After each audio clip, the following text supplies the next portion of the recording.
Welcome to the GingerGM Cliche Challenge, and what I'm about to try is something a bit new. It's a bit weird, and I'm going to see how many cliches I can use when going over one game of chess, and I'm going to give myself 10 minutes for this. I think a big danger that a lot of commentators have, especially football commentators, if you watch football commentators, they're like, oh, it's a game of two halves. Oh, you know, like come up with their cliches. They just keep coming up with cliches. That's a funny old game. For a big lad, he has good feet. You know, they say the same things time and time again. And I think chess commentators had the same problem. I mean, you got to, haven't you? You got to use the same cliches time and time again, occasionally. But my challenge is, I'm going to look at a game I played, and this is a bit of a Mickey take, piss take. And I'm going to look at this game, and like I say, I'm going to give myself roughly 10 minutes, and I'm going to punt this out to any other chess commentator out there to see if they can beat my challenge. I will have to count how many cliches I say afterwards, but I'm going to see how many cliches I can notch up during the analysis of this game. I'm going to try and make this up off the top of my head, so you might see me like thinking, I've got to look at the game and make up cliches. This is going to be a tough challenge. So what is a cliche? If you don't know, well, I've prepared a little cliche thing here. So there you go. A cliche is an expression, idea or element of an artistic work which has become overused to the point of losing its original meaning or effect, even to the point of being irating, especially when at some earlier time it was considered meaningful or novel. Right, well there you go. Right, so this is the challenge, okay, and I'm going to start my clock very soon. Before I do that, I'll just tell you about the game we're going to look at. It's a Dutch defence. I won the best game prize for this. It's probably a game I should really look at a bit more seriously, but I thought I'd show you at least one Dutch where I actually do quite well in, and it's against a 2600 player at the time, Agrest. It's played in the Isle of Man. I won £500 this, but lost it all at poker in the same night. So that was most upsetting. Okay, right, so I'm going to give myself roughly 10 minutes. I've never done anything like this before, so it's going to be, like I say, a real challenge, this one. And here we go. Okay, so let's go now. Well, it's a funny old game, chess, and here I'm playing someone, a very tough player. You know, you've got to take one game at a time in these competitions. You can't go rushing ahead, and it is a game of two halves chess. You know, you've got to look into what your opponent does as well. I mean, this game's pretty end-to-end stuff, and you know, for a big lad, people say I'm good with my hands. So the game starts in typical fashion with a Dutch defense, and early doors, this is my favourite opening, and you can't really judge a book by its cover until you get into the opening. And here my opponent plays the line with Queen to C2, very normal line, slam dunk of a line, trying to maybe play E4. And this is the different setup to where White plays G3. So you've got to keep your eyes on the ball when you're playing chess and look for what your opponent's different setups are. And here, if your opponent doesn't go G3, you generally continue in standard fashion by playing B6. This is one thing that G3 stops. In the Dutch, if you can play B6, you should play B6 to fight for control of the E4 square. So bishop to B4, a typical move, trying to fight for control of the E4 square. As I've said, often in the classical Dutch, this is the best place for the bishop. And it's certainly a move to play. Now, something you avoid like the plague is, in my opinion, to play a move like C5. That is just not set, doesn't fit in with your Dutch setup. But better safe than sorry, I continued with bishop to B4. My opponent now played E3, so it's clear he's not going to fianchetto his bishop. So I play now B6, which is a move you should really play. I got this in my book. If you can play B6, you should play it. It's like I've got eyes in the back of my head.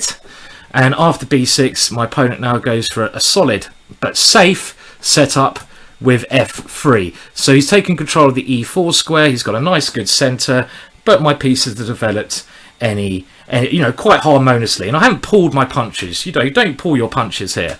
So now I said you avoid it like the plague, but things can be, appearances can be deceptive. And in this particular position, the move c5 is good because we attack the centre in quick fashion, and it works because my bishop on b7. So you have to think outside of the box when playing chess occasionally. So now my opponent forces the exchange here, and I now see a weakness, a typical weakness on his diagonals here. So I go for queen to h4 check, creating some problems. I mean, this was a game where I beat a very high rate of play. I think it was played in 2003, but every dog has his day. And after this, my opponent stopped this check by moving his knight to f2. I continued by trying to get my knight on b8 to a good square to d7, and now my opponent took on c5 and played b4. So it's a bit like a kid in a candy store at the moment. He wants to put his bishop on this diagonal, and he feels with his bishop on b2 he's going to have great penetration along the long diagonal. But I'm not too worried about this. I continue my development. My opponent now plays a very peculiar move. He's trying to step out of the way of knight to e5. If only walls could talk, it'd be amazing to know what they could say about this position. So I castle with a typical idea in mind, the rook swinger. The rook tries to come around into the game here, and this is a very typical idea. So my opponent now, if I can just find the moves, castles. Oh, hello, bit of a freeze there, and castles, and this is really the acid test of the position. And now I go for the rook swinger. Very typical idea. I try to, the magic number when attacking is 3. You need 3 pieces in the party to attack and to create a good winning idea. So this is my swinging in attacking idea. Knight to h3, and now I play with him, play with my opponent to be young and foolish. And here I threaten queen takes h3 with some ideas of checkmating him very quickly. And knight to f4, and here I want to prove who the boss is by repeating the position. Russian players said this was the correct way to play. You've got to prove who the boss is, and you've got to then blow the joint. Blow the joint, but you play with your opponent like a cat playing with a mouse.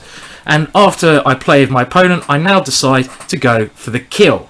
And I try to hit h2, he has to play h3, and now I come back to g6, threatening queen takes h3. He's a warrior though, and actions do speak louder than words, so we should see how things continue now. King to h2, and in I come, queen to g3, in like Flynn, and that would be Errol Flynn. Attacking g2, my opponent only has one way to defend this, and now I go back, threatening rook takes h3 with checkmate to follow. He has to make an escape square for his king, and his idea in this position is to get the queens off with queen to e1 when he'll be safe as houses. Are you a man or are you a mouse though? And here I have to prove that I'm a man with knight to f6, and I have a very clever idea in mind. I've got to bite the bullet here. All is fair in love and war, and my opponent now plays queen to e1. Can you see my idea here? It should be as transparent as water. And what should I do here? So any ideas here? And you've got to remember, the apple does not fall far from the tree. So that's one thing to remember, and I always have an ace in the hole. So what is my idea here, and how do I finish a game? I'm running out of time with this 10-minute challenge. I'm not even sure what time I started, and I wasn't running out of time in the game. You know, it's the clock of life, the speed of life, time of the day. Okay, so here I've got to crash through, and I crash through in style, and I hope you saw my idea here. Rook takes h3, check, crash, bang, wallop. And after pawn takes h3, queen takes h3, king to g1, what is the real reason behind this move? And it's proven now that his bishop on c1 is as useful as a lead balloon. So that bishop really not a great piece here. So what is my idea here? And here I kind of thought I was in a league of my own. And there's obviously no time like the present to come up with the correct moves now, and I think about the pieces that there's plenty of fish in the sea, plenty of pieces to use. What is the idea here? Knight to g4, oh yeah baby, oh yeah. And the idea of this move is to checkmate him on h2, or if he takes the knight, to checkmate him on g2. And like I say, what doesn't kill you makes you stronger in chess, and I've realised this the hard way. Never judge a book by its cover. There you go. So what did my opponent play here? He must have been as sick as a parrot, because he had to give up his queen. And he really does give 110%, but at the end of the day, the position is lost.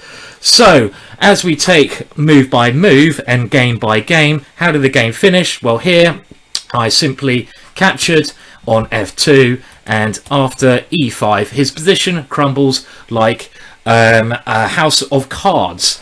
And after this move, he tries to defend, but the extra queen in chess kind of comes in handy. And in paper, I should really win the game now. It's a funny old game though, and anything can happen, but I kept my cool and I won in a nice way. So he really did work his socks off here, but at the end of the day, the game is over. And there are no easy games in international chess. And okay, here, well, he tries to defend, but now I have control of the e-file, so it's a slam dunk.